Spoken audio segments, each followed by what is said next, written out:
Hey guys. Last week we were talking about our haiku poets. Actually, it wasn't last week. I guess it was 2 weeks ago. We had our spring break, which was a blast. But we are back and we're going to start making our Sumi-E paintings.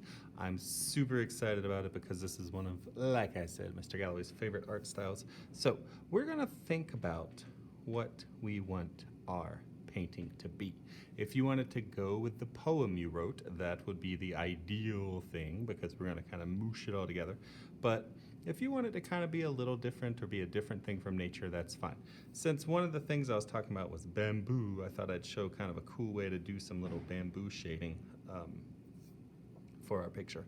But you're basically going to do a pencil drawing today of whatever your Sumi-E painting is going to be of.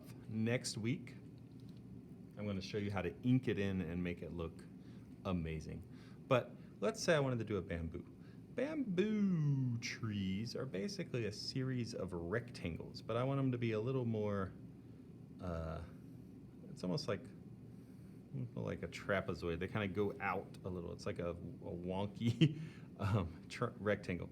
So I've got one, and then I'm going to start with a second one. See how they kind of are smaller on one side and then they flare out? I could even slant it over a little bit where it starts to kind of go in another direction. Maybe I want this one to be actually kind of curvy. See how I can kind of curve it over as I go. But it's kind of a series of these funky little boxes like that.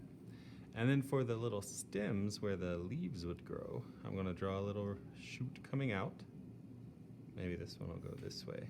That could be cool. Like that. Like that.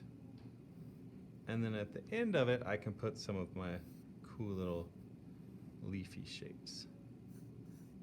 So I've got the beginnings of a really nice bamboo-y drawing. Now, a lot of times in Sumi-E paintings, I think I started saying this last week, a lot of times you'll see something that's just about to happen. So I've got my cool little picture here. Maybe I want to put like a dragonfly flying and about to land on a leaf. Maybe there's a little ant climbing up it. Maybe there's a panda over here eating something.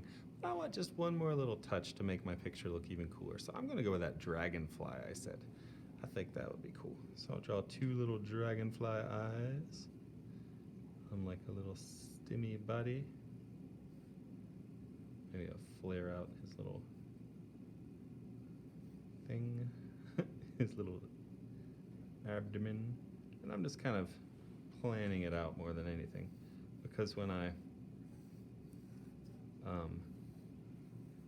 paint this, a lot of these details are going to be kind of lost. This style of art kind of simplifies things. I like how the wings on my dragonfly almost echo the leaves on my bamboo. That looks kind of cool. And I won't have nearly half of these little details, but I'm drawing it with a pencil, so it makes my brain want to add some little details. Now, so I've got my cool little dragonfly flying toward my wicked bamboo tree, and it's looking pretty rad. Now, when we do this for real, and we start inking it, it's going to give it kind of almost a more 3D look, which is going to make it look much nicer. And those washes from the ink will make it look less like a weird little line drawing and more like a cool finished thing. But you don't want to do any shading in right now because we're going to do that with the ink. We'll probably add all the little shadows and stuff next time when we're using our black ink washes. So if you wanted to do a bamboo example, kind of like Mr. Galloway, that's fine. If you wanted to draw something more in line with the haiku poem you wrote, that's perfect. But I want to see some really cool drawings that we're going to turn into Sumi-E paintings next week. All right, guys, I can't wait to see what you make. I will talk to you next time.